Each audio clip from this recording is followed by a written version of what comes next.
Olá, pessoal. Vamos para a nossa última aula dessa semana. Hoje é a hora de resolver problemas das páginas 50, 51, 52, 53, 54 e 55, tá? Então, a Pro vai explicar para vocês como vocês precisam estar realizando essas atividades, ok? Então, vamos iniciar na página 50. Atividade número 1 está pedindo para vocês observarem essas figuras e depois calcular a área de cada uma delas, tá? Então, na letra A é o retângulo, né? Lembrando que a área é a medida da superfície da figura, é a medida da parte de dentro da figura. Do retângulo, vocês já sabem como que deve ser feito, tá? Ou é contando os quadradinhos, ou é realizando o cálculo, tá bom? Na letra B, com as coisas que nós já vimos essa semana, vocês vão tentar descobrir, na verdade, como que deve ser feito o cálculo aí do losango, né? Essa figura é o losango, como que a gente calcula a área aqui desse losango, ok? Aí, pessoal, pede para vocês estarem escrevendo qual procedimento que vocês utilizaram para fazer os cálculos. Se foi contando os quadradinhos, se foi realizando o cálculo, tá? Fazendo a multiplicação, e vocês precisam estar anotando aí, tá? Agora, lá na página 51, número 2, está pedindo assim: desenhe as seguintes figuras geométricas. Então, vocês vão desenhar um retângulo, um quadrado, um paralelogramo não retangular e um losango. Use a régua para os traçados e leve em consideração as propriedades de cada uma delas. Então, vocês vão fazer esses desenhos utilizando régua, tá? Bem retinho, bonitinho. Depois pode pintar, tá? Caprichem aí nessa atividade. Agora, no número 3, está pedindo assim: responda a questão. Todo quadrado é um retângulo? E todo retângulo é um quadrado? Justifique a sua resposta. Então, assim, pessoal, vocês já sabem a diferença do quadrado e do retângulo. Mas será que um quadrado a gente também pode chamar ele de retângulo? E um retângulo, será que a gente pode chamar ele de quadrado? Então, de acordo com as propriedades dessas duas figuras, eu preciso que vocês pensem um pouquinho para poder responder essas duas perguntinhas aí e depois justificar as respostas, tá? Agora, na página 52, está falando assim no número 4. Utilize o transferidor ou compasso para desenhar uma circunferência. Pessoal, eu acredito que vocês já tenham aí o compasso, tá? Que foi pedido, acho que no material escolar de vocês. Então, acredito que todo mundo já tem o compasso. Então, nesse momento, a gente vai utilizar ele para poder desenhar uma circunferência, tá? Essa circunferência pode ser de qualquer tamanho, não precisa ser necessariamente aqui, ó, do tamanho que eu fiz aqui para mostrar para vocês. Outra coisa, para manusear o compasso, pode ser que vocês tenham um pouquinho de dificuldade agora no começo, mas é treino, pessoal. Qualquer coisa, pegue a última folha do caderno de matemática ou pegue uma folha de sulfite e treinem bastante o movimento com o compasso para essa circunferência sair bonitinho. Aí, depois que vocês treinarem bastante, vocês vêm aqui na página 52 e desenham uma circunferência para mim utilizando o compasso, tá? Com o transferidor não, porque eu acho que com o transferidor vai ficar muito fácil e agora é legal que vocês aprendam a manusear o compasso, ok? Agora, na página 53, atividade número 5 diz assim: utilizando diagramas, classifique os quadriláteros de acordo com as suas propriedades. Recorte os polígonos no bloco de jogos e organize-os nos diagramas. Use as etiquetas para identificar os conjuntos e as devidas classificações.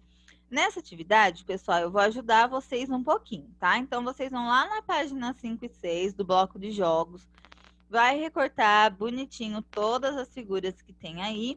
E aqui na página 53, a gente vai organizar essas figuras de acordo com as propriedades, tá?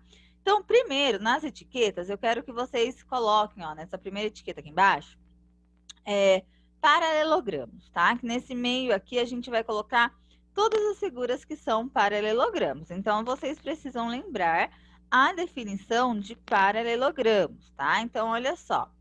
Depois, lá na etiquetinha de cima, vocês vão colocar quadriláteros com lados paralelos.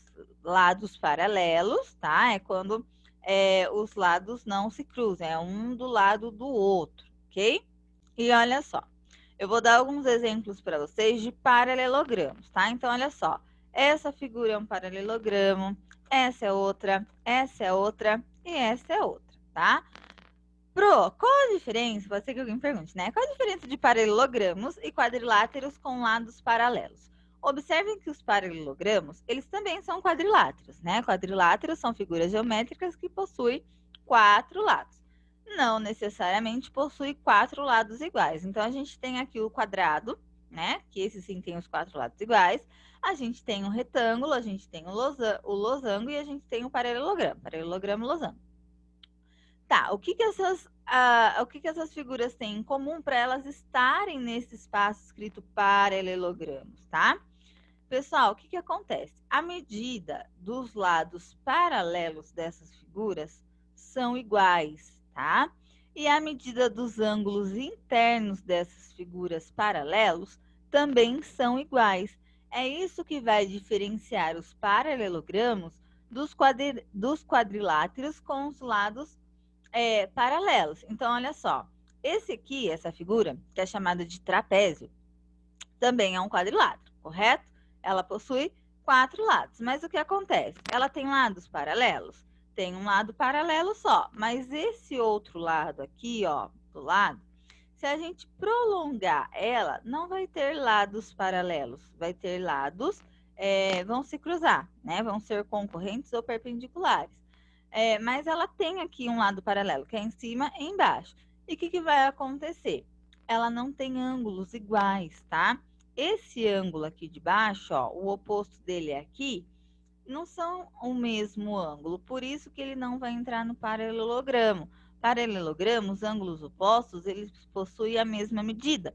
Já nesses quadriláteros aqui com os lados paralelos, tem lados paralelos? Tem, mas não vai se encaixar no paralelogramo por causa do ângulo interno. O oposto não são de mesma medida, tá? Então, pode ser que aqui seja um ângulo de 60 e aqui seja um ângulo de 70. São ângulos diferentes, por isso ele não é classificado como um paralelogramo, tá? Essa outra figura aqui também, ó, possui lados paralelos, né? Aqui e aqui. Aqui não é paralelo aqui, né? São concorrentes ou perpendiculares. E os ângulos opostos também não têm a mesma medida, tá? Então, de acordo com essa explicação aqui, peguem as figuras de vocês que vocês recortaram e coloquem aqui cada uma no seu espaço certinho, tá? Agora, na página 54, é um pouquinho parecido, ó. A atividade número 6 fala assim: selecione apenas as figuras geométricas representadas abaixo para classificá-las em um novo diagrama. Descreva nas etiquetas as características das figuras. Então, eu já coloquei aqui no vídeo o que vocês precisam estar colocando aí na apostilinha de vocês nas etiquetas. Então, esse aqui de cima, vocês vão colocar quadrilátero com lados opostos paralelos e ângulos retos de 90 graus. Pessoal, se não couber na etiqueta, tá? Dá um jeitinho aí de fazer em cima, embaixo, onde couber, mas deixa aí pertinho da etiqueta. Essa etiqueta do meio, a gente vai colocar quadriláteros com dois pares de lados paralelos, lados de medidas iguais e todos os ângulos retos. Então, todos os ângulos dessa figura precisa ter 90 graus, tá? E depois aqui embaixo, ó, quadrilátero com todos os lados iguais. Então, o que vocês vão fazer? Vocês têm 3 figuras, o losango, o quadrado e o retângulo. Vocês vão colocar em cada um desses espacinhos aqui, ó, do diagrama, uma dessa figura. Então, aqui pode ser que seja o quadrado, o retângulo, o losango, aqui uma e aqui outra, tá? Como que vocês vão saber a posição de cada uma delas? De acordo com as etiquetas que eu coloquei aqui para vocês. Então, anotem as etiquetas, leiam e de acordo com o que está falando na etiqueta, vocês vão escolher a figura, uma dessas figuras, e colocar em cada um dos espaços, tá? Eu preciso que vocês me enviem uma foto dessa página, tá bom? Dessa página 54, então já anotem aí no cantinho da apostila de vocês, que vocês precisam estar me enviando a foto dela. Pessoal, agora na página 55, que é o desafio final, fala assim: já calculamos a área de vários polígonos. Agora chegou a vez de usarmos o que aprendemos com esses estudos, relacionando-os com a área de uma figura muito importante, o círculo. Então, agora vocês vão ver como é calculado a área de um círculo. Você já sabe do retângulo, do quadrado, do losango. Agora vocês vão ver do círculo, tá? Olha só. Será que os procedimentos para calcular a área de um retângulo e de um círculo são comparáveis? Será que são parecidos, tá? Levante suas hipóteses. Siga as orientações do bloco de jogos. Então, o que vocês vão ter que fazer? Lá na página 7 do bloco de jogos, tem uma instrução que está falando assim, ó. Para essa experiência, você precisará de compasso, papel branco, lápis, cordãozinho de barbante, resistente, tesoura e fita adesiva. Não, tá? Nessa aqui vocês só vão precisar mesmo da régua e do compasso. E tá falando assim, desenhe um círculo com 10 centímetros de raio, tá? Então, vocês precisam lembrar aonde é o raio da circunferência, tá?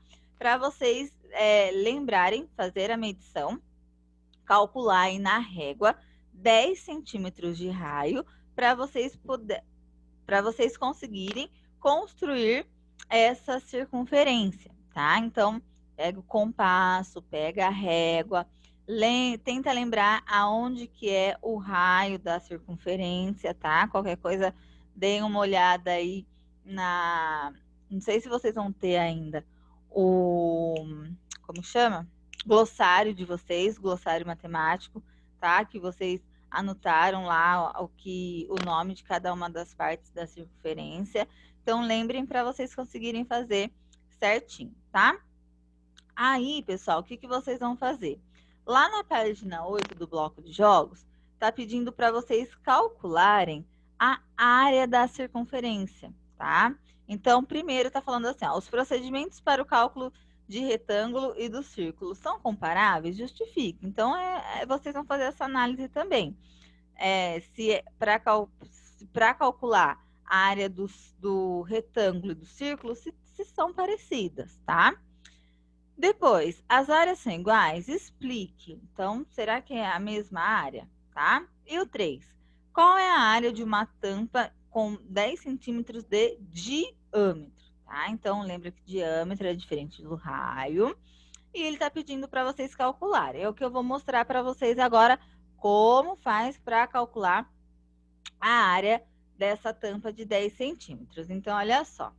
A área da tampa. Então, como que a gente vai calcular essa área? Ó, esse A maiúsculo é de área, igual π. Quem que lembra do π, gente? Que nós aprendemos já aí esse ano, até que a gente aprendeu lá em março, no dia do π mesmo, que eu expliquei para vocês.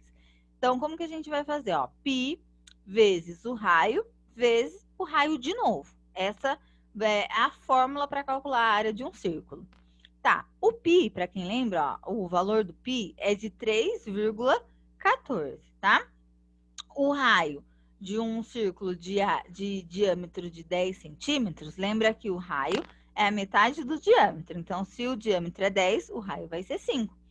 Então, vai ficar 3,14 vezes 5 vezes 5. Eu vou pedir para vocês estarem realizando essa multiplicação aí na apostila de vocês e colocar o resultado aqui, ó, que vai ser a área dessa tampa, né, com raio com diâmetro de 10 centímetros, tá bom? Pessoal, então é isso. Não se esqueçam de me enviar uma foto da página 54 até segunda-feira, dia 14 de setembro, tá? Então, hoje é sexta-feira, já façam hoje bonitinho.